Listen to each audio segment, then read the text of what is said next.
Hey guys, Jeremy, National Fire Radio. We're in the brand new studio, 2020. This is pretty nuts, man. I'm surrounded by friends, but new faces to the platform, and we're going to talk all about that. In 2020, the idea was National Fire Radio is a lot bigger than all of us individually, and so what we wanted to do is bring forth a lot of different types of content, a lot of different thoughts and ideas, and new faces to the platform. You'll see on the screen behind us, if you're watching the video, Rush the Bus. Rush the Bus is a new podcast and social media platform that came out with Julie and Pete. We're going to hop into your story in just a minute. Guys, thanks for joining me today. Thanks for having us. Of course, man. Pete, lean into that microphone when you talk, and nobody's going to hear you. I'm new to But cool thing about this was, and Rob's not here. Rob's on his third honeymoon, I think, of the year.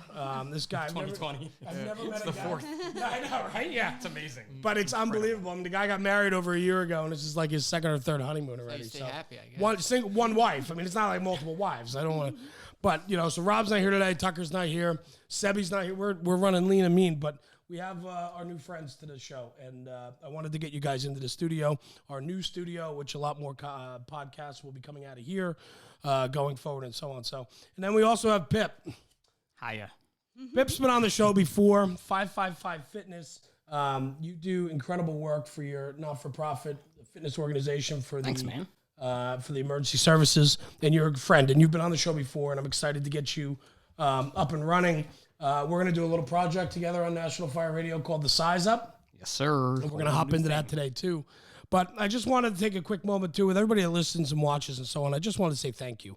It's been a crazy, wild ride for about a year and a half now on National Fire Radio. Our podcast is awesome, and I love it. I love everything about it. And I loved being able to just get the message out to our listeners and so on. So we're going to get running real quick. I want to hop into Rush the Bus. We got your logo up on the screen behind us.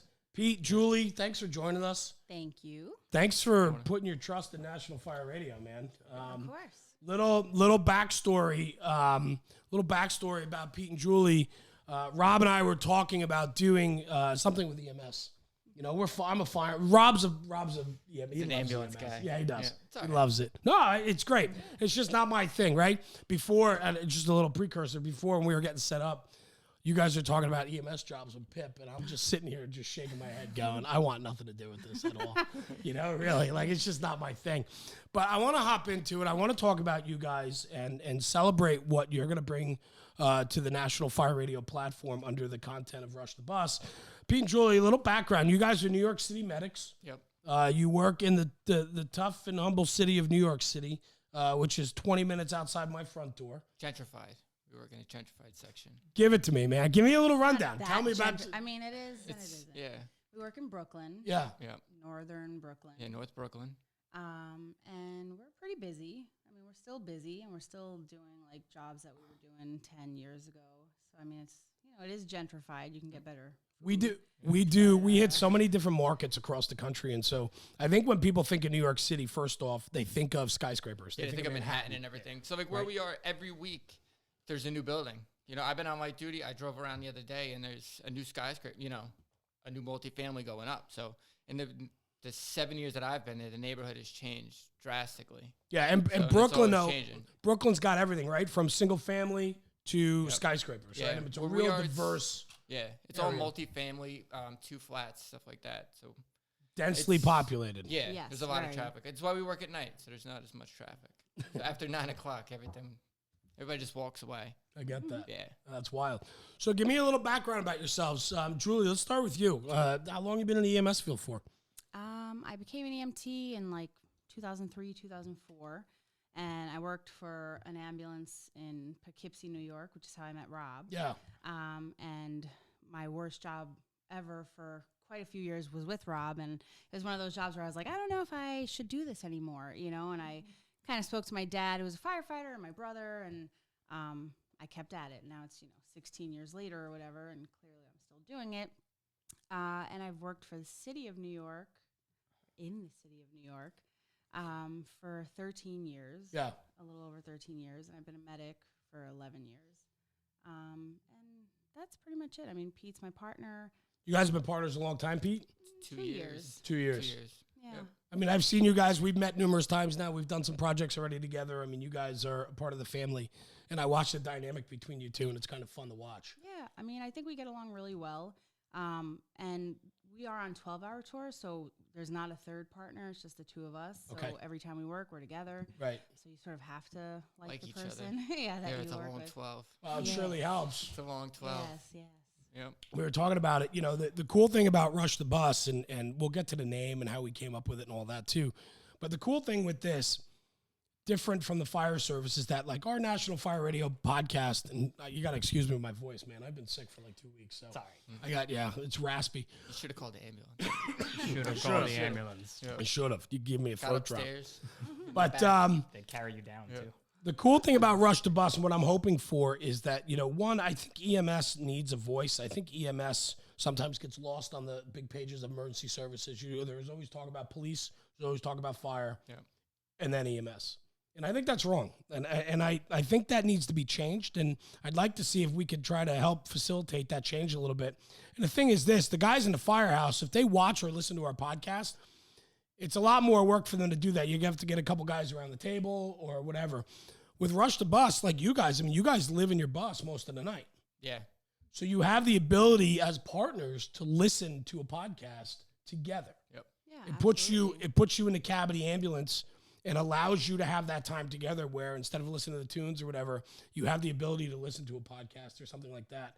So I'm hoping that as we progress and we get a bunch of episodes out there, we're going to be able to put you right in the cab of the ambulances with people across the country. I think that'd be super cool. That's the thing that's why we wanted to start the podcast, because we'd listen to you guys. And nobody ever thinks about EMS and like, we don't think we have cool stories and stuff.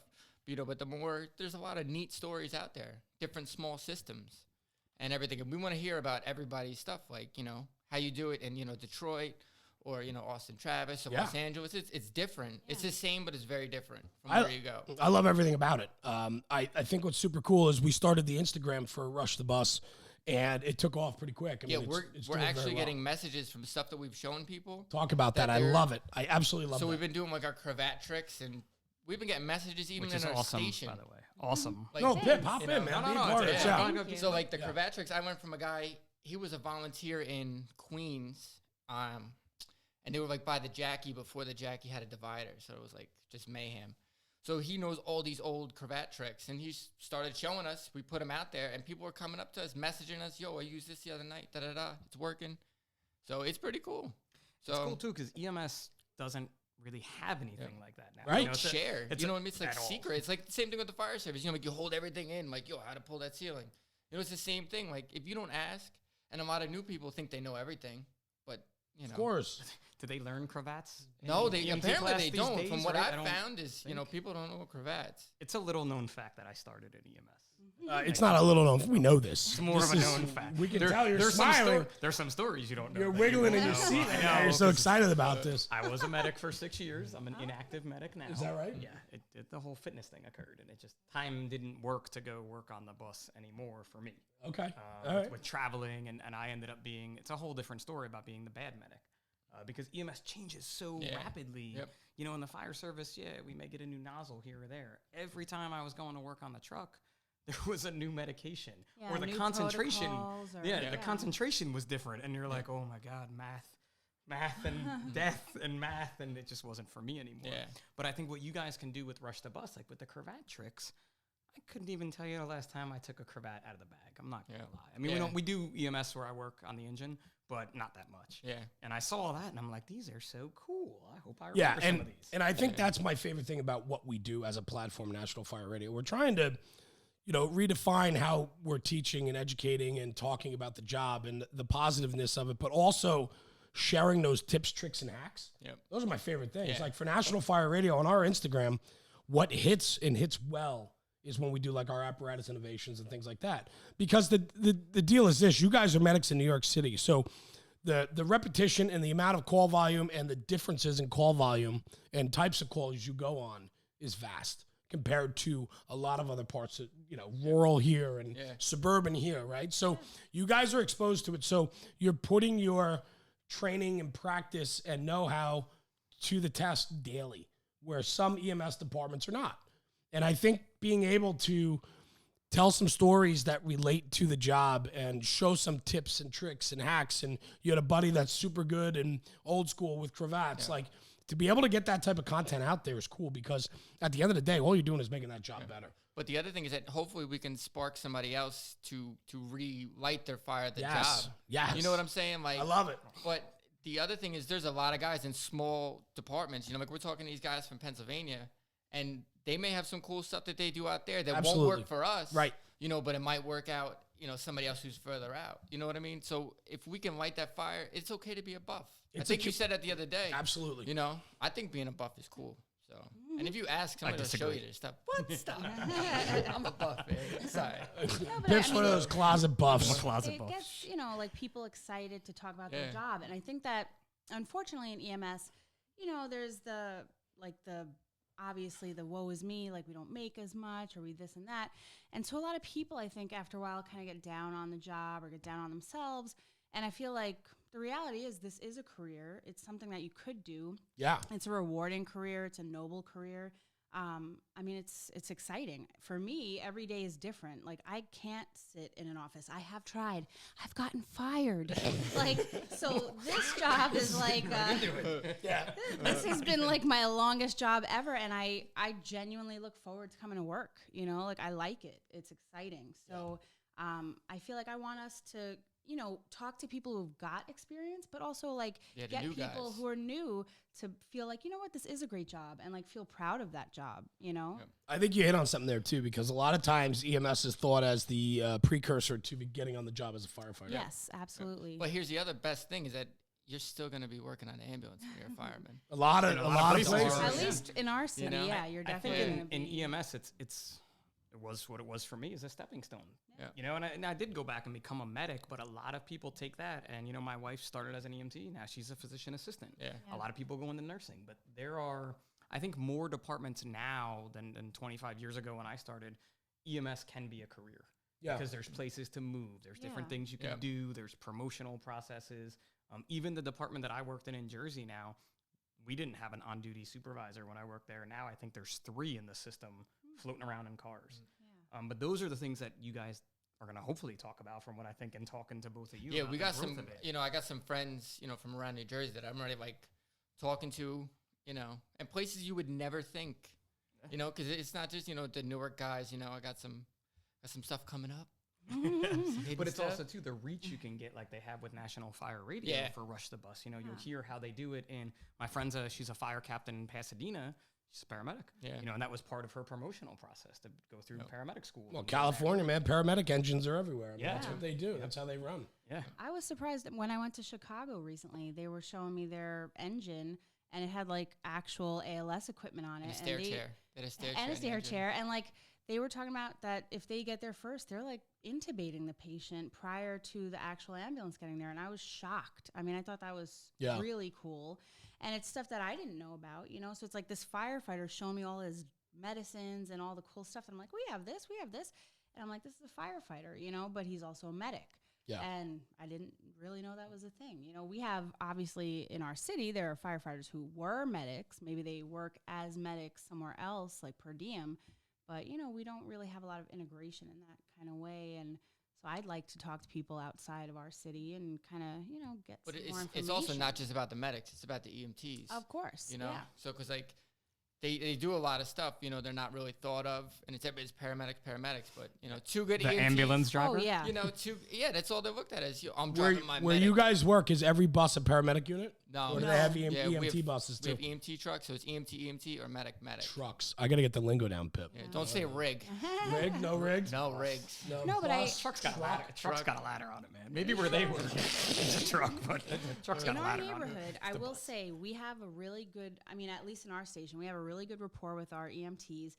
And it's funny, I'm going to bring up like a quick story. The other day, I had a patient who was having a really severe asthma attack. Like, we got on the scene. It was sort of like a chaos. The house was like really chaotic, and she's doing this kind of guppy breathing. And so like I right off hit her with the epi, and we're trying to treat her quickly. And I had called for BLS to come help us because we needed to move furniture to get her out of the house. And as soon as my EMTs came on scene, they looked at her and they were like, you check her pupils? And she was high. So, I mean, that is pretty much what started this like downward spiral of an asthma attack. But it was something that, because I was sort of treating the asthma like pretty aggressively, I kind of didn't think like she's also high on heroin, which she was. And it's like it takes really good BLS to sort of recognize these things. They have a lot of experience in our neighborhood. They back us up all the time. We work very closely with the BLS. Yeah. So I feel like for us anyway, we're super lucky to have the EMTs that we have at our station. But that was just like one example of them like being so good and so spot on with their stuff that they can recognize things and put it out there, and they know that I'm going to be receptive as well to that and not be like, oh, you know, get out of here, I know how to do my job. Like we work hand in hand, you know, like so they pointed something out that effectively helped us like also deal with this patient, you know.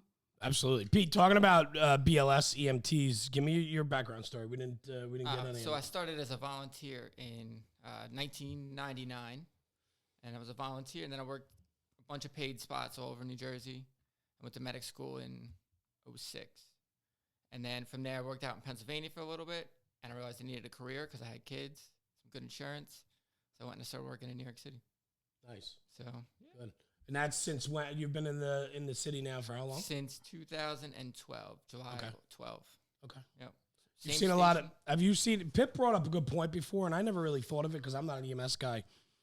But EMS is constantly changing. The fire service is kind of the meat and potatoes of the fire service has always been put water on the fire, search for victims, ventilate the building. Right? I mean, it's pretty. That's what we do. The staples, right? I mean, it's pretty simple. Do right? it, and your job is. You guys, obviously, it's patient care. But how you care for the patient changes quite often, no? Yeah, I mean, I think our protocols change pretty frequently. Things that were, you know, sort of like law in EMS, like longboards and everything. Yeah, that was crazy. I still can't. You know? I still have trouble not longboarding somebody. I can't tell you the last time I did it. Yeah. And I'm hard sort of not to. glad I have for no that. idea what the hell you're even talking about. So we would go to motor vehicle accidents. Right. Everybody got a backboard. Everybody got back. Oh, yeah. have a Okay. little- Yeah, That's right. still stiff hard, man. plastic or They'd be wood sitting on the board. curb and they're like putting a board on them. Yeah. Standing takedown. Right. People would be Chastised, bro. If you didn't bring somebody on a board, you oh my God, like you didn't And board that person. And be like, wow, It they was weren't injured. They really weren't even in the car. uncomfortable Yeah. too for the patients. There were times that it was like, if anything, probably more painful for that person. You know, like we got to do little like drills with the department I work for, and I got to go on a backboard and get transported like in the ambulance maybe 3 blocks, and I was like, geez, like I got off that board and I was like, my shoulder is destroyed, you know. And so I feel like, you know, you're putting injured people on this like super stiff board. Yep. You know, they could get pressure wounds if they're on there for too long. There's a lot that, you know, like eventually they were like, let's get that out. But I mean,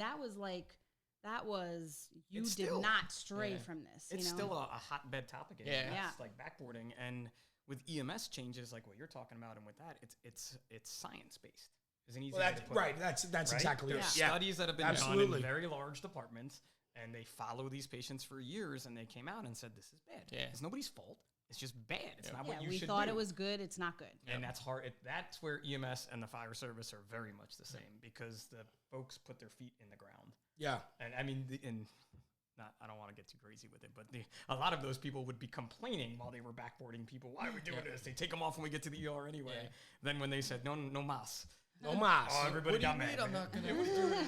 I got to do this now. Yeah. I mean, You have to relearn. I went on a few MBAs yesterday, and everybody got walked to the ambulance. Yeah, So right. it's just, That's they the were not craziest injured. thing. Like you put them in a collar and you're walking them there. Yeah, it's not what you're the used to, weirdest thing. but science says, the studies have shown, the numbers are right. This is safer for your patient. And that's where I think with you guys in Rush the Bus, you have a great opportunity to talk about that on a level that a lot of people aren't. And it changes to BLS and ALS. Yep. You know, EMTs are paramedics. There's a new word for you, BLS, ALS. Thank EMTs you. is Paramedics, Yeah, no problem. But, you know, you can see those changes and get them out there, because maybe, like we talked about my friend in Rialto, they're doing something different in California. Why not talk about it, you know? And the thing is, like, if we hear stuff from smaller places, like where we work, by the time it'll be there and past. It's so hard to get changed where we are. But in a smaller system, if they hear something, they can try it a lot quicker than we can. So maybe we can help a smaller department who's looking for something new to try, and they can try it out quicker than we can. We could spark somebody else's interest.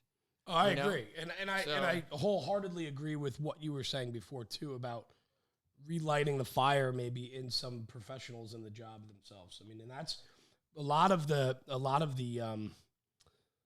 what I get out of this and what we bring to the table is when I get a couple of those messages where they're like, hey man, I enjoy listening to your stuff, and it kind of fired me back up to get back involved and to work harder, or to put my personal concerns aside and get back into the firehouse the way I should be. When we hear messages like that, man, that's it. That's validation for why we're doing this. And if it's only one or two guys in 10 years, we made a difference. And that's what matters. And I think it's contagious, like Ryan it Pennington sure is. says, positivity, it's contagious. Like we have guys coming up now, like showing us stuff. I came in, I'm on my duty, and people show me, let me show you how to tie this and that. It's because they know you're affiliated with Rush the Bus. This is your content. Yeah, so guys are coming up to me, showing me stuff like, yo, try this. And the best part about that is if you did not or were not Rush the nothing Bus, would come out. You would be talking about the Giants game yesterday. You'd be talking about, the something else. Yeah. But the fact that, you have the ability now to open conversation, I absolutely love that. I think it's so neat. I think it is cool. pretty cool. So and it's very new for EMS. I mean, there are some good EMS podcasts out there. Don't get me wrong, but we're not clinical. You know what I'm saying? Like, I'm not gonna listen to that. Like, I'm gonna do an epi drip. I don't know. Well, I mean, the study says that 0.5 epi. I don't even know. And obviously, like, there are people who effect. are like more, into that kind of angle, and that's fine. Yeah. It's just, for us, I think it's like, we want it to be like a casual, sort of like sharing of information and stories, and sort of like learning from each other on like a really just kind of like we do, basic level. Chilling. Like we all do this. It's a little different where you do it. Tell me about that. Yeah. Yep. No, it's awesome. I mean, it's BLS before ALS. Everybody says it. Yeah. Nobody wants to believe it or do it. Yep. You know what I mean? Yeah. But that's and the thing is, like, if you work in an EMT medic truck, the EMTs, they don't get to.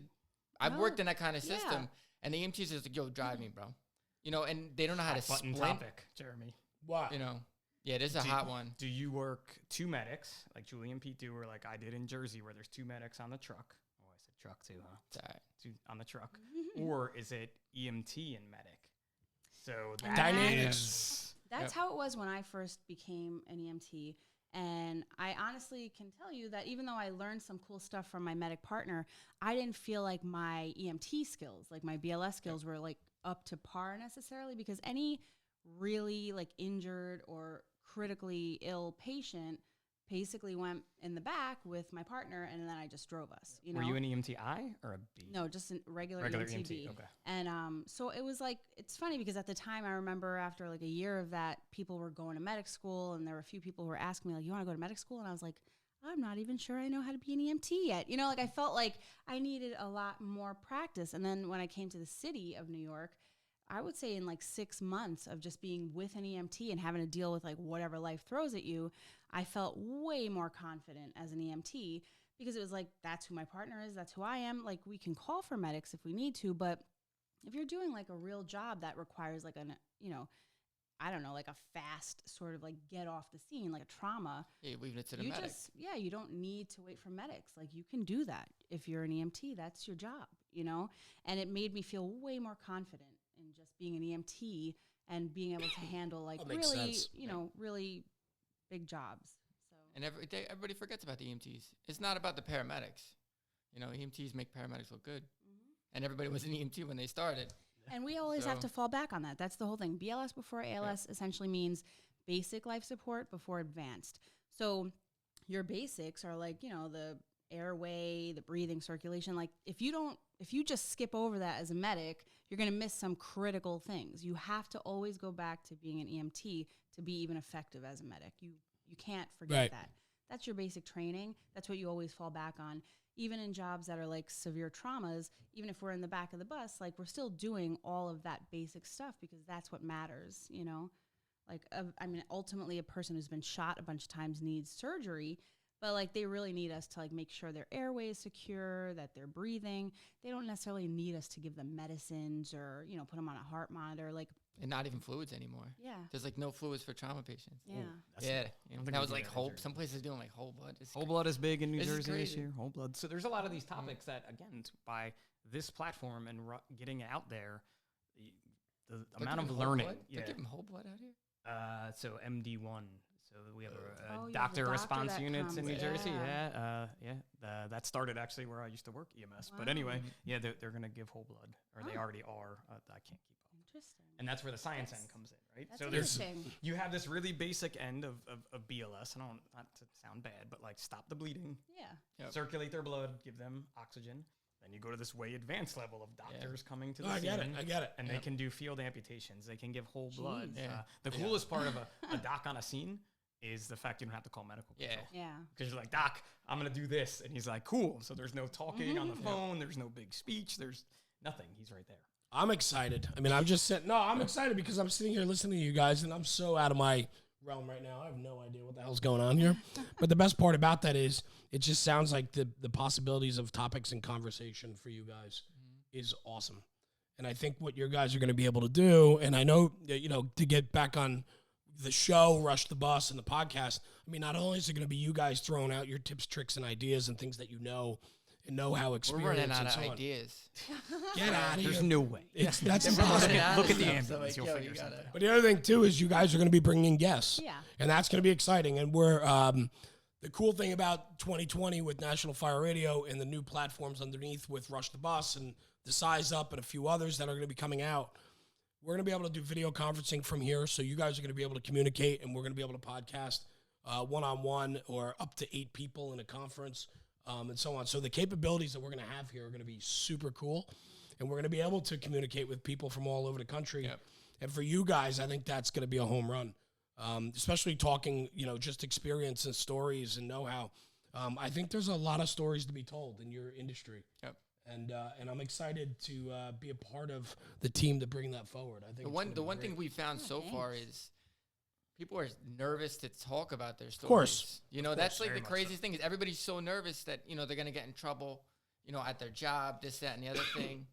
That's the most interesting thing that we found so far. In the EMS world too, remember you deal with HIPAA, you deal with Yeah. confidential information, Of course. and people get very scared of that. It doesn't mean you can't talk about what you're Yeah. doing. You just can't say someone's name. You Yeah. can't say their social security address. number. their Yeah. address. Like, and I don't. I mean, you guys. I don't really know. Was It's tough HIPAA? about- HIPAA was in when you guys started. So I started. I worked EMS pre-HIPAA. We wrote. Yeah, no, it was before that. Yeah. I started like before HIPAA was like, who's this? And then Yeah, it and then came when out. HIPAA Then you had to came, get the oh extra my form signed. Gosh, HIPAA was like this. Everybody thought it was gonna like end everything. Yeah, I don't even know what it was like the lockdown that Right, happened right. during HIPAA. And It's we no grew big through deal. it. Yeah, it's no Yeah, I big don't even deal think now. now they even know about HIPAA as much. It's not as just, you crazy just as don't it do was. that.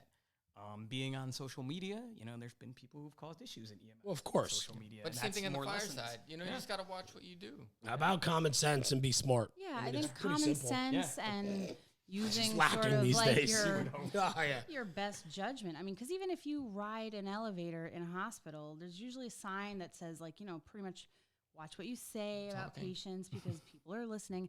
And I think it just comes down to like using good judgment. And, you know, it's exciting to talk about the jobs that we do, but, you know, you leave out who it was, where it was. Sure. you know, Where, just- like the keys, Yeah. and you can Yeah. talk about it and you can learn from it. But I think like firefighting too, like some of the best podcasts we've had is where we've had guys really open up and tell some stories. And you don't have to go into the dot all the I's and cross all the T's, but you can, I think part of training is listening to stories and storytelling. And when you can sit around on the front bumper or the kitchen table at the firehouse on the fireside and you listen to a senior man tell some stories, they're going to leave out some details, but some of the juicy ones they leave in Yep. that are okay for everybody to hear. Not only is it a good story and maybe a good laugh or a tear at the table, but it also trains that person. Yes, it does. Definitely does. And in this industry, I think you can teach experience. I don't think it's 100% guaranteed, but I think through storytelling, you learn and you train through storytelling, and I think that can teach some experience. A kid that's going to sit around the table and listen to senior guys every tour is going to be more seasoned than a kid that's not willing to sit around and listen to the stories. Oh, absolutely. And so I think that's an important conversation to have. And I think in your industry, you know, hearing everything from inner city to rural and everything in between, the storytelling will help maybe that 16 or 18-year-old EMT or that 35-year-old paramedic that's struggling with his career. Yep. You know, I think those are the stories that I think are going to make a difference. And I'm really excited to watch what happens with Rush the Bus because I really think there's just so much potential here. And you two really have a good handle on it. And you guys have been pushing strong for a couple months now with it. We're just getting the podcast going now, which I'm excited. 2020 is going to be a killer year for you guys. Super excited. Yeah. So it's going to be good. Thank Yeah, you. good. Lots of change. That's Good. Positive change. Pip. Funny, we mentioned positive change. Positive change for We 2020. parlay right into Pip. We had Pip and I. We've been talking for a long time. We've been friends for a while now, and I guess Over a year. yeah, probably since we started. National Fire Radio, we kind of connected early. I was at one of the shows walking around. He starts making fun of me. What were you calling me, a fat guy and everything else? No, there was no fat shaming. Oh, no fat shaming. We There was merely fat shaming. claimed that he recorded podcasts from his she shed, The and we she- were trying to determine if it really was from his she shed. Which in it his was. It was backyard. a she shed. When we finally saw it, we're like, this is a she shed. You didn't even see the first one. No? No, Oh, that was a shit. revised version. The last studio we had was fantastic. Oh, the last studio was nice. Yeah, I The didn't. first one was in a garage, man, with a set built. Are you kidding?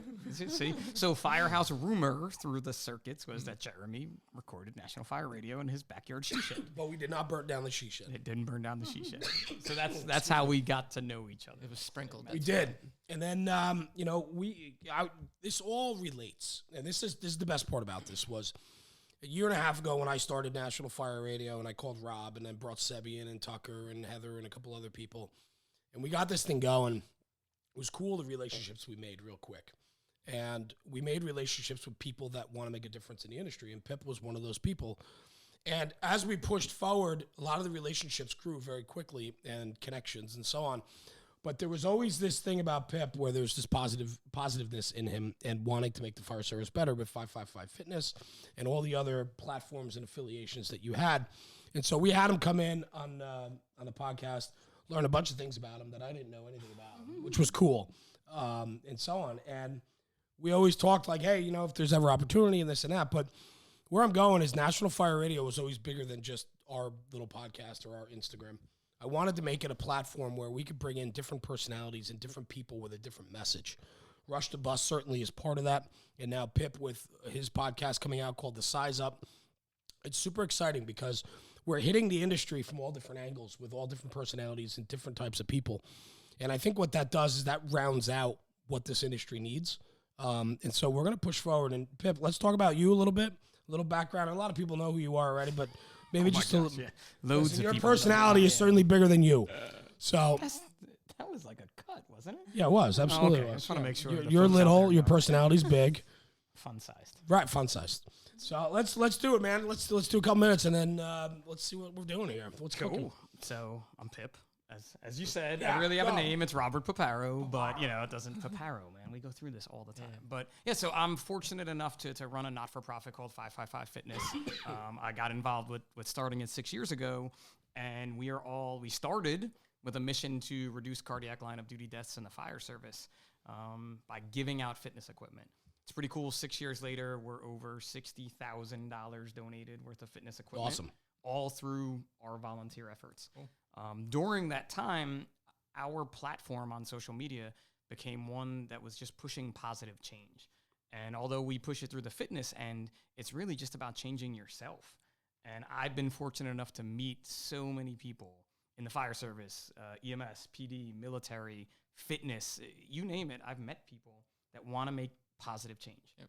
And Jeremy is definitely one of those people, and the people at National Fire Radio. They do it differently with what they do, but it's awesome. And the night that I was on the podcast with Jeremy, none of that was planned. If you listen to my episode of National Fire Radio, we literally just started talking. Yeah.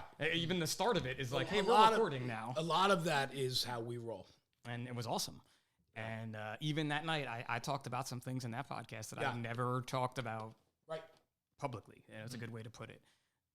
And I guess we all got closer after that, and we talked about, I have conversations all the time with people around the country, around the world even, that are just like that podcast, talking about positivity, talking about change, talking about things that happen to them. And that's kind of where the idea of the size up came into play. Because I always like to say, I'm constantly trying to be better than yesterday. And I think that's what 555 pushes the most. If we can be better providers, we can be better to ourselves, we have the ability to be better to our departments and to the people we serve and the people around us. And hopefully on the size up, the plan is to get guests on and have them tell their stories, so that will inspire other people. And it's kind of like what we've been talking about. Julian, Pete, and I have been talking on Messenger. I don't know who I'm talking to. They have to, because it's the same account. Hers is, if it's grammatically correct, that's all. Oh, why didn't you tell me that? But when we talk about that and doing crossover things between fitness and EMS, and we talk about personal accountability in EMS, and one of the things I think for Rush the Bus and the Size Up to talk about is EMS burnout. Yeah, and people who have learned some of the harder lessons in EMS, because it's a hard job. Yep. And that's what I hope to capture in the Size Up, is those folk stories that I know, and they can get out there. And it's pretty cool. Some of the guests I have lined up already, if we can that's exciting. Make it work, as celebrities. Yeah. We have some celebrities that I happen to have met. We have some people no one's going to ever know. And some people who are pretty big on social media that want to do it. But I think the best part about it is, and you said it best, you guys connected and have talked outside of, this, and so what I think the best part about that is, you're right. There's a shared belief. There's a shared culture here, and what we try to facilitate with National Fire Radio is positiveness and positive change for the fire service, positive messages, and the fact that we want to leave it better than we found it. I hate cliche sayings, but that's one that I do like, because truly, like, my contribution, I hope that when I'm dead and buried, my contribution to the American Fire Service mattered. I hope that what we do, or what I do, has made somewhat of a difference in one or two lives along the way. And if that's the case, then we win. We're doing the right thing. And I think the Size Up and Rush the Bus, those are all the same ideologies we believe in. And I'm looking forward to that. Pip, let's talk about change, though, and positive change. A lot of people don't like to talk about it. A lot of people don't want to change. A lot of people don't think it's cool to talk about it. No, they want to keep it all to themselves. It's cool to change. It's cool to change. Yeah. It is. I haven't drank since July. Good for you, man. I haven't had a beer since July. Is that right? Mm-hmm. And how do you feel since then? Crazy. We're not going to do Dr. Phil stuff here, but here we go. Yeah, how do you quite feel? Interesting. It's quite different. You see stuff a lot differently. So, I think it's fantastic. I don't even got anything. You're just like, I got nothing, but it's better. It right? is. It's better, and it's simple.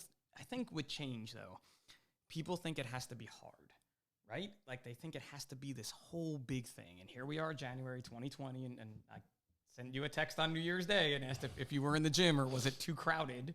I believe the answer. Oh, you're going to go and read it now. Here we go. He's going to call me out on it, right? No, I'm not going to call you out at all. Right. I think this is fantastic. How far back? It was just on New Year's Day, like 3 or 4 days ago. We text a lot. We text a lot. It wasn't 3 or 4 days. Today's the 4th. I wrote a report at 3 a.m. I had to type the 4th. So I know that. Did you write 2020? Because they said if you just write 20, it can be utilized. Utilized and write like 20. What was on Channel 7? Sinister motives or something. Or like you know how you would write like 19. 1-4-20. Yeah. Oh, because you could just add, you could put 19 add a number. or 17 or whatever. There's a lesson from the medics from Rush the Bus. All right, you ready? I saw it on Facebook. I saw it on It's got to be true. It's got to be true. Here we go. All right, so this was my conversation with Pip on New Year's Day at 12:59 p.m. I get a text from Pip.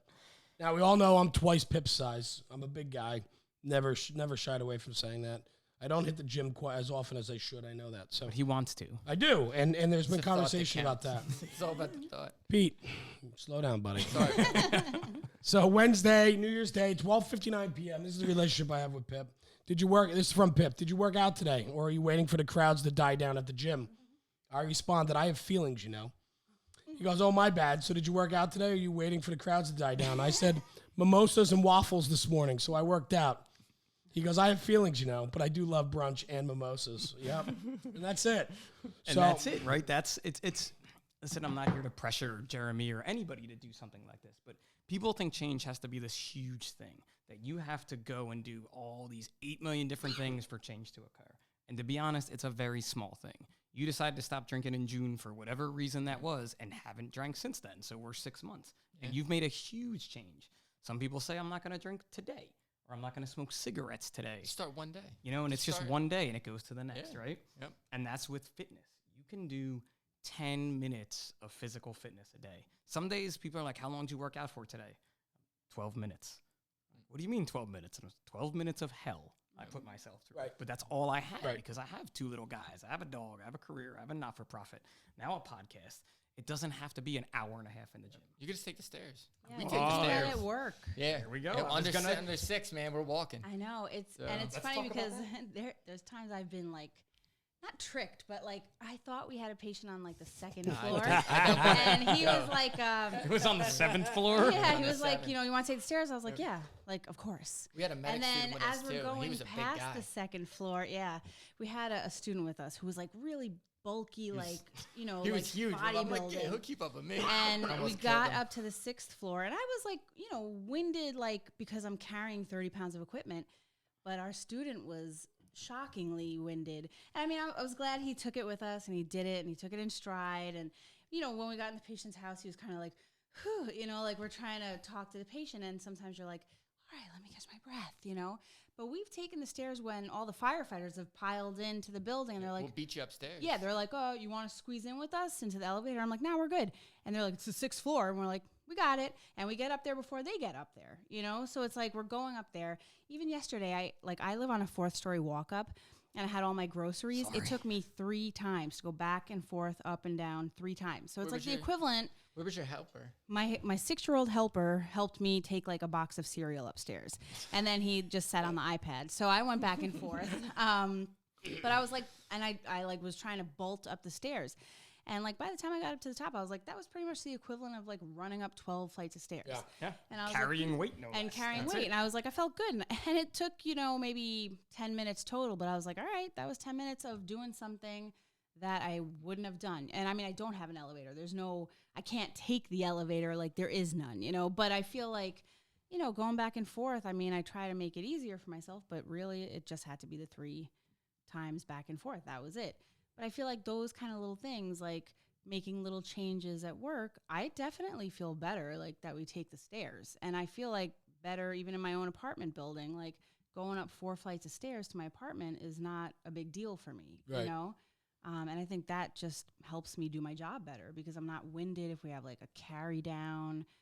We have heavy patients that which could totally happen, right? And that's, again, when we talk emergency services, people, it'll happen and I'll get through it. And great, you get through it, but how do you feel after that? Yeah. And a simple change. Yeah, it's horrible. I mean, that's what, last year there were 57 line of duty deaths in 2019 in the fire service. Jeez. And the numbers aren't out officially yet, but I can't tell you how many that you read the blurb that comes out from the NFF. It's all cardiac related. It's not, I don't even care that it's cardiac related. What now I hone in on and I harp on, responded to call, went back to station or home, stated did not feel well, woke up dead. I wonder how many are in EMS from that. You know what I mean? Like you go take that cardiac arrest or the other job, and you come back and, you die. Oh, to say, I mean, well, we know a guy who had a stroke. He was sitting on the street corner. He had a stroke, and he's back to work. And this guy, he's been on it for he's got like stripes up to his elbow. But he had a stroke, and he's back to work. So with EMS too, you don't keep numbers like the fire. That's the thing, they don't. When we talk about those types of things, and who knows? I mean, EMS is a very stressful job, and then you have the physicality of it, where you may be doing a carry down, especially where you are. If your apartment, if someone on the 4th story, someone on the 4th story gets hurt there, and they can't go down the stairs, somebody's carrying them, right? And your gear, and I mean, in Jersey where I worked, we had a lot of volunteer BLS. I worked a lot of day shifts, volunteer fire. There was not many people to help. The police were our help. But you have to be prepared for that. And when you talk about these changes, simple things, people assume that I'm some like elite athlete because I run a fitness page or something along those lines. And it's like the furthest from the truth. The other day, I did 2 workouts in one day because my wife wanted to work out after work. I stopped workout 2. And she's like, are you going to finish? And I'm like, nah. And then we're like both in bronchospasm from the workout, essentially. Because she's like, it's the cold air. I'm like, yeah, it's the cold air. This was that hard. And that's okay, right? Why? I got out there with her for it wasn't even 10 minutes when I'm like, I'm done with this one. That's how horrible it was. But those are the changes that we talk about. And I think too, though, we're talking about physicality and so we're talking about physical change and walking stairs and finding time and a couple things. One, we talk about all the time, Pip, you and I had a very long conversation about finding time. everybody says, oh, I'm so busy. 9 out of 10 times now when I talk to somebody and I go, hey, how's it going? Oh, I'm busy. I don't have any time. I feel that way all the time. Every single day I feel burdened that I have not a second to breathe. But then I find myself with an hour on the couch at night watching TV, right? Or I find myself cruising Instagram. Right. Scrolling. Yeah. So, do you know how strong this finger is? So if you start thinking about that, right? And then it all comes down to that internal drive, right? To say like, okay, you know what? I had an hour tonight that I could have done, X, Y, and Z instead of doing this and so on. So as busy as we are, there is that 15 minutes, Pip, that you talk about, that, hey, man, I don't care what your lifestyle is like. You'll be able to find 15 minutes. Go for a walk. If you want to find 15 minutes, you'll be able to find 15 minutes. Yep. The other thing, too, I want to talk about when we talk about change is I found with myself, and this has nothing to do with working out or anything else. This is my attitude at the firehouse. When I started National Fire Radio, I was 20-something years into the fire service. And I walked into the firehouse and kind of, not a chip on your shoulder, but I kind of had the, I've done it, I'm there. I don't need to push myself in training. I don't need to, you were burnt. And so on, right. And, what I found was then I go on this platform and I start talking about, the fire service and making the firehouse better, and, get there 10 minutes early and those type of things. And I think part of the change for me was when we started this and I started saying it, I had to start doing it again. And so I found myself, like, I know with my busy schedule, I can't always be at the firehouse and I can't make every training night or every meeting. And I might show up late for some of them, but I make the effort to show up instead of not going at all. Or I find myself getting to the firehouse a little bit quicker, or I find myself, gearing up a little bit better and quicker and smarter than I used to. Them young guys. Well, that's it, right? The thing is, like, us old guys, you can. And the thing is, for me in the firehouse, I think it's super important that 6-month-in kid sees a 25-year guy riding the back step and I'm buckled up, ready to go. Yeah. And I think that's important. And I lost track of that for a while. And now I'm back to it again where I'm fairly confident that I'm trying to portray myself the way I should be. Yeah. And so for me, that's change, and I think that's part of what you're talking about too, is it's not just working out and discipline that way. It's also just discipline in life. I think in life, we always look for the easy way out a lot of times. And work is work and life is hard work. And it's easier to complain than it is to put in the hard work. And so a lot of people just complain now. Yeah. Everybody thinks it's okay just to complain. And that pisses me off to no end. It's a lot of work, though. To complain is more work. It is, but you know what? You know what's harder than complaining though is actually doing it. It's true. And a lot of the mutts in the fire service now, and this is part of the problem, is it's the same as the quote unquote keyboard warriors. Like, just because your phone has a keyboard on it and you're on social media doesn't mean that you need to put in your 2 cents if you're not bringing value. Why? I find that interesting. It's like, and you look like where they're from. They're not doing any work. Yeah, but see, I used to do that too, Pete, right? I used to do that too. But I've realized that it just comes down to character. It's hard to teach character. We try to mold and shape the newer guys and girls in the fire service. And the ambulance. And in the ambulance. It's the same thing. It's just in life, right? Yep. In general, the people you come across, right? We try to do our best in molding and shaping and passing on the traits that make you a positive influence or a good person with the right moral and characteristics that you want in a good person. It's hard to teach that. It's hard, right? You instill those values early on, and then in the firehouse, we instill them in the probie stage. You try to instill that into them. But inherently, people have internal drive or they don't. It's hard to teach. It really is. And it's hard to see. Yeah. Right? Because when you're within, and this is actually, I just had an idea, thought bubble. If Sebby, can you make a light bulb behind my head in the video? Right? But here you guys are, right? You're just starting your social media journey. Yeah. Now, I've been out there for 6 years on social media. It's crazy. My first Instagram post for 555 came up on January 1st, because that's when we launched bodyweight workouts, and it's unbelievable what's happened in those 6 years, right? Sure. But what Jeremy's saying about these things being hard to teach and different people in different places, you guys in this next year, and you're already seeing it because people are coming up to you and saying like, whoa, look at this with a cravat. They're starting to recognize you. Once you, and we've talked about traveling and things, once you start to go out there and meet different people from different parts of the country and see them, go to places where they go on 46 calls a year with their fire department, you know, where they look at where you guys work and who you work for, and they're just in awe of it because they go on 10 calls a year. But you find these people with character and with drive. Yep. And then you also find the mutts and that type of thing along the line. And the people who are masquerading as that person with character or with a good, and they can be from anywhere, but you see it. And I can't wait till this time next year. 2021, when we're sitting at this table or possibly a better she shed table and talking about this. And seeing what you guys say. This is the finest imported oak. This is not. It's not IKEA anymore. It's not IKEA. But it's amazing. I think that's what I know. Jeremy and I, we spend a lot of time talking about, and I think that's when I go back to the size up. You know, bringing in these folks that I've been fortunate enough to meet. You guys are going to do that, and you're going to see this change that we talk about. And you're going to realize there are people out there with the same vision as you. And I know that there's people out there, and it's just they're just stifled. Yeah, you know, they're stuck, and we did that with 555, where like we brought together, or together we came together, however you want to say it, all these like-minded people who want to create change, and it's unreal. And I think you guys are gonna have the experience Jeremy and I both had. Yeah, Pete and Julie, let me ask you, why did you want to do this?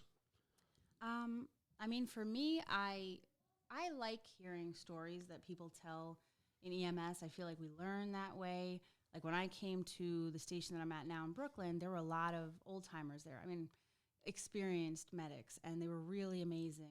They were just, I mean, a lot of them are retired. Some of them have moved on to become officers, so they're not all there anymore. But like the stories they had and things that they talked about, it was really exciting. And it was like you wanted to work with these people because they were really good at their job. But why do you want to do it now? Why do you want to do a social media podcast? For me, I want to hear people's stories. Like I love it. I know for Pete, like he likes hearing like all the little Buffy things. Sure. I like talking to people. I mean, I like talking to my patients. Like I learn a lot from my patients, and I like talking to people and getting their stories. And like years ago, I did for school like this kind of oral history thing with people who had kind of moved to New York from other countries. And at the time, the history professor was like, why don't you do something with EMS, you know? And I thought about it, and I kind of put it on the back burner, but I feel like I think this is it. This is where we're going to talk to people about what they're doing, the differences, the similarities, what their stories are, where they're from, what made them become EMTs and paramedics, because I think that is always an exciting thing to hear about, you know? Like, it's not usually something that just kind of dropped into your lap. Like, you have to seek it out and become trained, you know?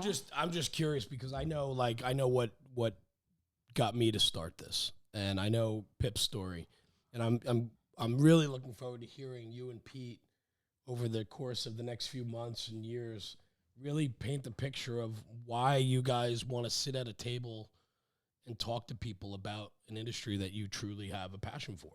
Everything else out there was boring. It was. No, be honest. I love it. Yeah, that's the best. That's not nice. But that's part of this. But some days are not going to be nice. There's two guys from the middle of nowhere talking about some clinical stuff. I don't care about that. Right. I want to hear like your story, what you do on your day. You know, some crazy jobs you've been on. The clinical end of EMS is very important. And I think you guys totally understand that. But that's for somebody else. That is. And it's people not don't want to listen to it, you know? And that's part of the reason I think in the EMS community, even in the fire community, we forget to give back to ourselves. You know, you tell these stories, you do these things. And I think you can learn more from, you know, hanging out with a seasoned person than going to a class. And you come out of that class like, yo, I was killing people. I was killing people. I remember I was watching them going down. We took a 12-week class. I'm like, oh my God, I've been killing people. And then it just messes up your mind. But you can hear really good stuff in small things, you know. Like the what do you call it? The biker thing with the cravat. Somebody else came up to me the other day. They're like, yo, I use that. That makes me feel good. It does. Of course it does.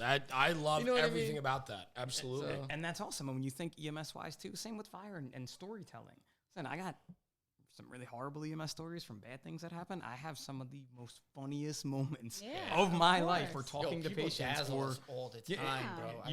You look at them and you're like, I'm here for this. And I do honestly think that it's going to appeal to people who do work this job. But I think like the reality is, I hope that it appeals to people who don't, because I know for me, when I tell people like I work EMS, people who don't work EMS What's your always worst say call? like, oh my God, what do you do? Like, what do you see? Have you seen this? Did you ever see this?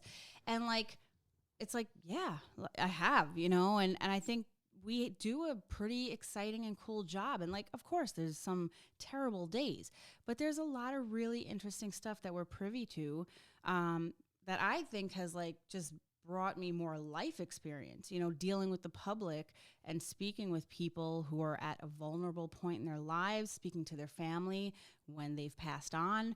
And I think like, I don't know, being able to share those stories with people who work in this job and people who don't. And maybe this is going to change someone's mind about what they want to make a career out of. Maybe this is going to spark someone to say, I would love to do that. That sounds really exciting. Or I want to get back into it. Yeah.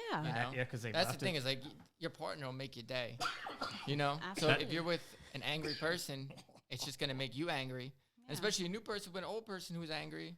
I know, that's unfortunate. It is really sad when you're stuck. And you're I'm like, stuck. yo, you're brand new, man. Like, how are you this jaded already? Like, you've been out like 2 months, and you're talking like a vet. You're stuck. Well, if you have if you have a vet that's but you're really too salty and feeling some kind of way all day, then that rubs sitting off. in a rig.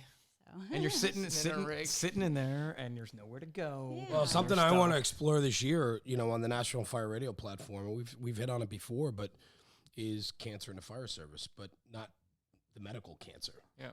I'm talking about the toxicity that exists in the job, the negativity, right? I think that's a cancer that we don't talk about. I think that's the worst cancer, because it'll ruin an organization. It'll ruin a new person. It'll ruin totally ruin you. Yeah. You see it differently in EMS than in the fire service with that, because in EMS, if they are stuck with that jaded person, that's them. That's you two. You got to get along with your partner somehow, or it's really going to be bad. Right. At least in the firehouse, you can find someone else. I mean, you could have a whole jaded company, and that's really rough. That's bad. That is. And it exists. It definitely exists, but usually you could find someone. But if you're stuck, listen, I've worked with some amazing EMS partners and some horrible ones. I've heard people fight over the air conditioning and the heat and the radio station and what corner we're gonna sit on. And I have too much sun. I'm like, they don't have to worry about the radio station. They got a podcast to listen to now. Turn things around. Like, we have a patient in our neighborhood who calls 911 every day. There's frequent flyers, and I've heard a lot of people say, "Oh, I hate dealing with this person." And it's like the complete opposite for me. I will race over there. Even if I'm not called to that, I'm like, I know that address. I'm on my way, because I actually enjoy this guy. He's super easy to deal with. He's outside. He's going to just hang out. I love you know what's to write in the report already? Yeah, and like also he will go anywhere. So it's like if he calls at a certain point of the night where there's very little traffic, I don't just have to stay in my area. He likes to go to a hospital in Manhattan or another one further downtown in Manhattan. He's pleasant. He's very pleasant. We don't have a problem and with for him. me, I'm like, this is a cool adventure. I get like out of my neighborhood for maybe a half hour, get some cookies in Manhattan. Stop for meals somewhere. So for me, I've talked about him a lot. Like, I've had a few, since my partner's been on light duty for a little while, I've had different partners in the couple of weeks. And like, whenever that call comes in, I'm like, yes, and they're like, oh, this is so-and-so. And I'm like, yeah, I know. I love it. Because for me, I'm like, this is not a bad call. This is a great call. Like, we're not going to get beat up. This guy is super, relaxed. Do you know how clean? Yeah, pleasant. Do you know how awesome this conversation? Sort of clean. This conversation right now is awesome, because I would say 70 to 80% of and I'm not an EMS provider, but I have to think that talking about jaded crews and so on, most people don't want to go to those calls. Of course. Right. Did you see my face when she said this? I'm like, but then when you sit here and you listen to your reasoning, when we first met, like I like to do with everybody, is I like to get together with them and just get to know them first. So we'll share a drink or dinner or lunch or something. So we went out with Pete and Julie for lunch with my wife, and Rob was there, and we sat down and we just had a fantastic 2-3 hours at a restaurant, talking, getting to know each other and so on. And it was so fun to watch the dynamic on these two, because Julie's like, oh, I just love talking to people. Like, it's almost like social work. Like, you enjoy people and you enjoy the stories. And you enjoy, not only putting a bandage on somebody, but you enjoy fixing or helping the mental part of it too. Yeah, And I think people are happy to see you come down the street when they know you, because I think you bring an incredible. I think the two of us have, like, in this week alone, I've actually taken 3 patients to the hospital that I know well because they're in my area. Right. And like one of the patients, this was like the 6th time I've, dealt with her and her family. And like, I left them at the hospital and like we hugged. I was like, Happy New Year, like. Did you really? I did. I really like her. See, then, and then the other part, and then there's this guy like, and then Pete over here is like, let's go. Let's go. Back Good to cop, bad cop. No, but I mean. She's the mommer. She's the mommer. I do mom people, but no, she's an older lady and you know who it is. But I don't know. I feel like. But I love that the dynamic. There's that, and that's something in EMS that you can't teach. You can't learn from a book. You can't learn clinically. It's a personal job, and some of it really sucks. That person, like it's just. No, but you can ask people anything. Yeah, they will tell you anything. And if you have a sincere face on, and you're not, but you can get anything out of somebody, and you can learn so much, and you can make them better. Maybe not clinically, because you can't. And you have the guy you don't. You guys don't have long rides to the hospital where you are most of the time. It's short. I've worked in a place where we were in the back for 30 minutes going emergency wise. And listen, I could sit here and type on my little keyboard now, or I could talk to you, and I can make this personal and make your experience better. You know, like you have to start a line on grandma, and you hold her hand. Okay, ma'am, this is what you're going to hear. We're going to do it. Here's me with this haircut staring at the 80-year-old woman, and she's like, you're going to do this, little boy? And I'm like, oh, don't worry. I did this once or twice before. I took a class. But I love you. I love you sharing that, Julie, because now whoever hears this is going to say, you know what? Julie likes talking to people. You know, it's cool to talk to people. Like people I think especially people that are impressionable in the industry, right? The younger students and the newer EMTs and medics, maybe they need a little push to engage more, and I think through your content, you're gonna be able to do that. And the thing is, your face will make or break a job. Because if you walk in there with with some kind of look on your face, you can say nothing, and you can end up in some shit. Pete, let me tell you, your face will get you beat up. Bad, yeah. Your face will get you beat up. I believe that. I'm a strong believer that you catch more flies with honey, too. Yeah, I agree. I think that it's better to just come in there and be pleasant. Even jobs, 10 minutes. Yeah, even jobs that I read the text and I'm like, oh, this is going to be ridiculous. And then I get there and I am still pleasant. And oftentimes I'm surprised in a positive way that I'm like, oh, I almost feel bad. I'm like, I thought that was going to be a big, bullshit thing. And it was actually like a really lovely family. And the kids were really cute and everything. So, I mean, I feel like, I don't know. I think that when you go into these jobs and you're already like in a crummy mood, it sets the tone. It does. And you're going to have a patient that might not be as easy to deal with, That lesson, too, that you just talked about, going on a frequent flyer and you find a positive in it. Right? And maybe that positive is we get to go somewhere different today. Yeah. But that's the thing. If you take them to that outlandish hospital, think what food is around there. Yo, that's fantastic. Right? No, you're right. That's the thing. Is like people argue, I don't want to take you this. If it's close to the end of my shift, you're going somewhere close, bro. Or to be honest, we start at 5 p.m. and it might be a little too challenging to get into Manhattan at that point because later, of traffic. You can go the middle of the night, I'm like, wherever. I mean, really, like if I can sell it to the doc, we're going. Of course, and that's part of it. That's part of having a healthy EMS career. Is things like that where you've got this person that's like every job sucks, so you're stuck for 12 hours. Yeah, and you're gonna go on some patients that require zero medical attention whatsoever. Yeah, and that's what you're gonna do. Sorry, and you have to find a positive out of it. It means because hey, we can get some cookies. I'm there. Cookies. Yeah. You can make a game. You don't know, dude. Oh, I believe it. And I just want to touch on like what Julie was talking about. The positivity of all that is, I know like when we go out in the field and we meet people. I mean, I make a real conscious effort to shake every hand and tell a story with somebody or listen. And when we go places, like we've done 3-4 departments in a day where we go shoot content, or go to a trade show and people come up to you and say hello and they want to get a picture. Like, I think it's so important that even in this little world that we are of National Fire Radio, it's important to touch every single person that you communicate with. Mm-hmm. And, it's funny because a lot of people will send me notes and messages and so on. And like I told you guys from day one when we started this, was you have to engage everybody. If somebody sends you a message, reply back to them. Somebody comes up and wants to talk to you, take that extra second and talk to them with a smile on it. I have a lot of people that say to me all the time, they're like, I don't know how you do it. And at the end of the day, some days I'm totally wiped. Yeah. Of course. It's a mental game the whole way. You know, we went down to South Carolina for 2.5 days, and I had to be on for 2.5 days. Pip, you know what I'm talking about. Dude, we talk about it all the time. Right. And when I land somewhere, I'm on. And listen, it's not a facade. No, don't it's think not. we're Right. talking No, about a you're facade either, absolutely right. Because you guys aren't going to do that. You're you. Right. No, it is. You got to be yourself. You got to be 100% yourself. authentic. People see through the Yeah. fakeness, but it gets tiring. Sure. But what you get out of it, The what value. You get return- their energy. Oh, you know, my God. and You talk about that builds you up. Listen, you know? I want to leave a firehouse. We go shoot content. When we leave, I want them to talk about it for the next year. Yeah. When I leave departments and get text messages a week later and say, since you've been here, morale is through the roof. Yep. Guys are so pumped that they're seeing our T-shirt on your show or your, this or that, or our trucks are on your Instagram. Like, our guys are through the roof about it. That, to me, is the value.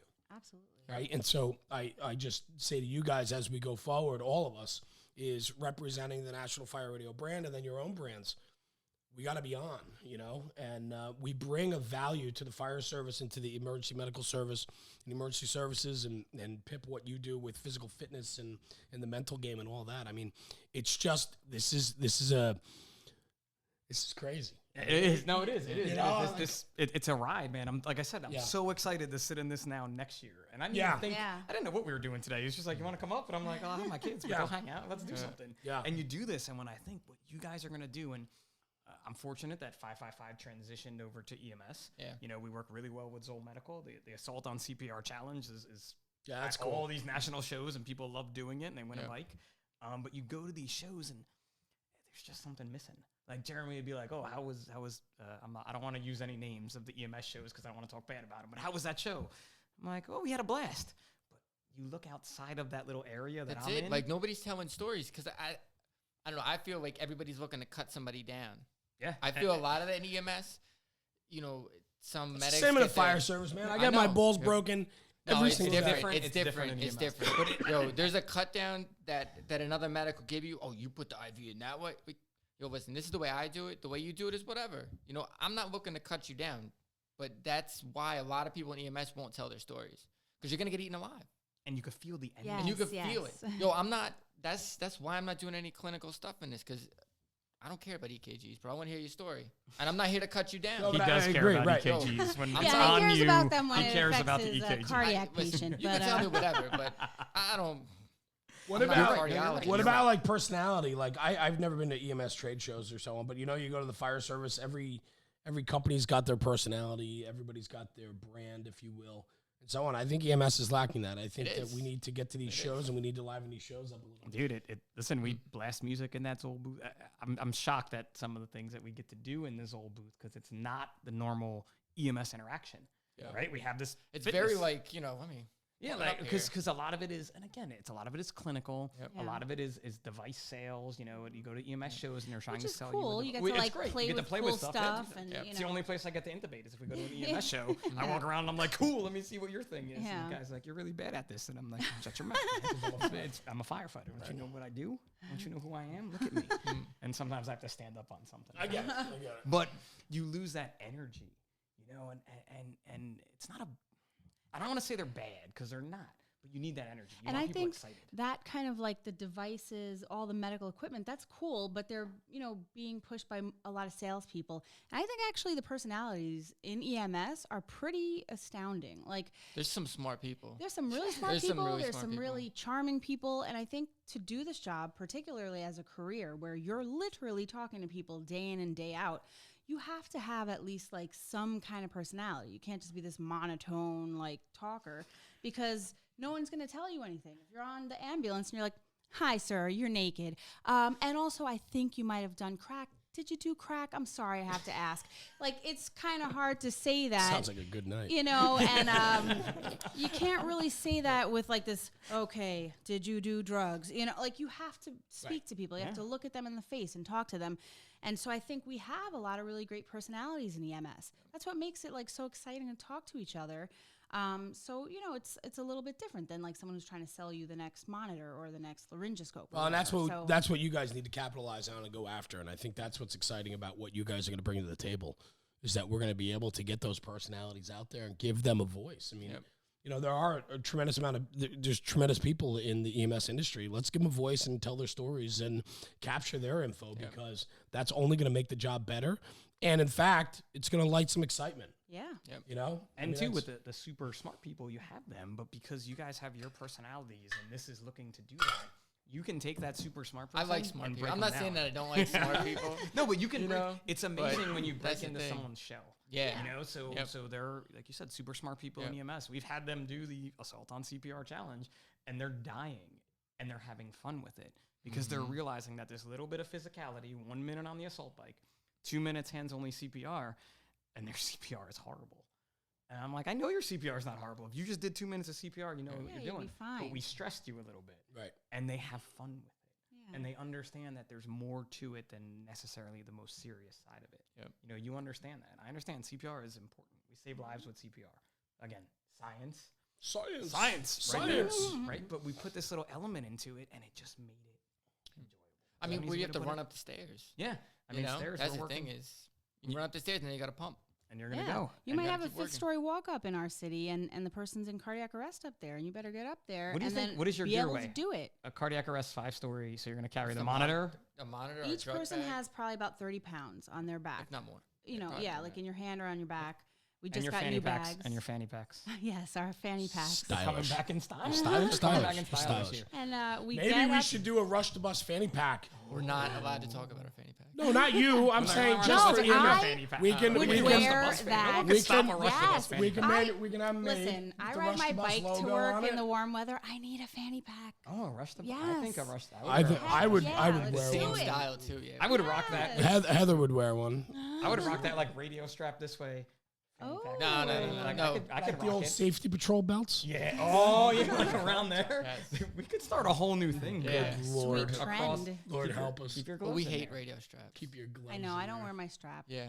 but that's You okay. hate radio I straps? hate radio Well, straps. it gets in the way for me when I'm trying to do things, CPR. Also, I don't want a patient to be able to pull me around and Yeah. stuff. In But the do you back wear of the ambulance. anti-sway strap? 'Cause No. on the radio- No, I just wear So if my you had radio this- in my radio. No, but with the belt. radio strap No. and the sway strap, No. I understand Strap. the EMS because it falls I forward when know, you I don't have the know. sway We strap. do. Some people Some buy people them, love it, but right? I don't. I hate. I wear the clip that's made for the radio, so I don't like that strap over my I've shoulder. It had the beats up your same shoulder, radio too. holder for 15 years, so I just wear that. You know? Again, EMS is different. Oh my and God, this is a it's- whole other episode. And we could bring in some radio strap manufacturers. I who know, could- and they would hate me. who 'Cause I'm like, you could give me a dope radio strap, I'm not wearing it.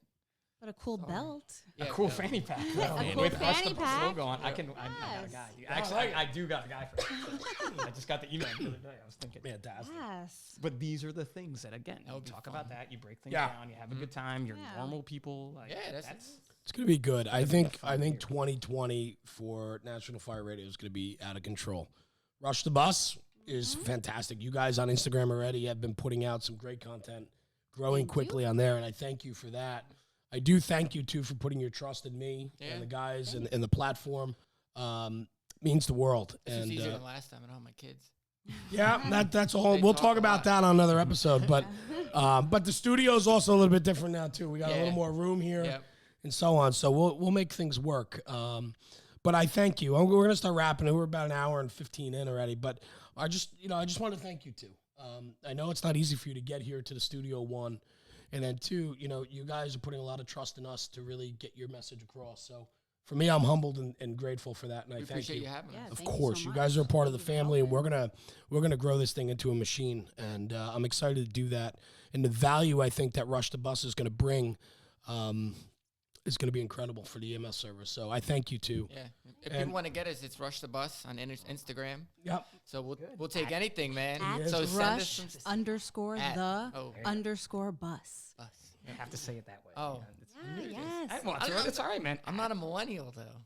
I'm not a I'm older than you, fella. You just got to jump into it, though. You got to say But it. Pete's right. The tips, Yeah, tricks, send and hacks, man. Send them DMs with your pictures, with your Yes, videos. absolutely. We want to and hear so from on. you. You yeah, know, if they work, we'll definitely. More we're than gonna just try 'em out cravats, first. too. There's other things Yeah. I know, in there's other EMS cool that I'm sure you stuff want to that- see. Oh no, we Cravats got is a cool, lot of though. stuff. Yeah. So, yeah, we got some awesome. new stuff coming. And then Mr. Paparo. Pyro.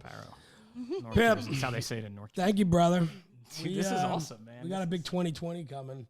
The size up is going to be really cool. We're going to be, we got a bunch of things already in the books on that. We got a bunch of dates already lined up and so on. Places to visit. People to visit. We're gonna make a conscious effort this year. We do a lot of the big fire shows. We're looking at 1 or 2 of the EMS shows. So we got that down the road. Hopefully we can work that out. And then with Pip, with some of your contacts, through everything you've done over the years and so on. There's a lot happening this year for National Fire Radio and the Size Up and Rush the Bus. And we bigger than any one person is what it comes down to. You're absolutely right. Together, yeah. Stronger, as long as you don't call us first responders. Can't be I don't know why he doesn't like you that. Don't like What do you say? He doesn't want to be called first responders, but I'm not a big. I mean, ultimately, yeah. we're the You're only the EMS, fire department, or the police. First responders is just like so. Can you say emergency services? We should do that. I mean, first responders is essentially the only people who would respond. So it's just the responders, you know, because like the lay people so like are. medics, maybe they're the second responder. I don't know. If you think about I don't mind that term. Let's not think about this at all. I don't like it at all. Emergency services providers is what I like. It's a philosophical debate. It is, and you guys could talk about that in the cab of your truck. How about that? All right. We've argued about this. There you go. Perfect. But listen, I want to wrap this. Thank you, guys. Thanks, Pip. Also, thank you to you as well for trusting in us and so on. It's going to be a fantastic year. There's so much to come. And I think the 3 of you, what you guys bring to the table is just top shelf stuff, and I'm excited. I'm excited to kind of redefine and get the message out there on the platforms that work and where the message can be heard loud and clear. And thank you. From our new studio, North Haledon, New Jersey. This place is going to be fantastic once we get completely settled. Okay. This morning was a little much running around. This is going to be good stuff. It's going to be fantastic. Can I plug my show too? Absolutely. Pip, so cool. Give me some plugs, brother. You could follow the Size Up on Instagram at _size_up.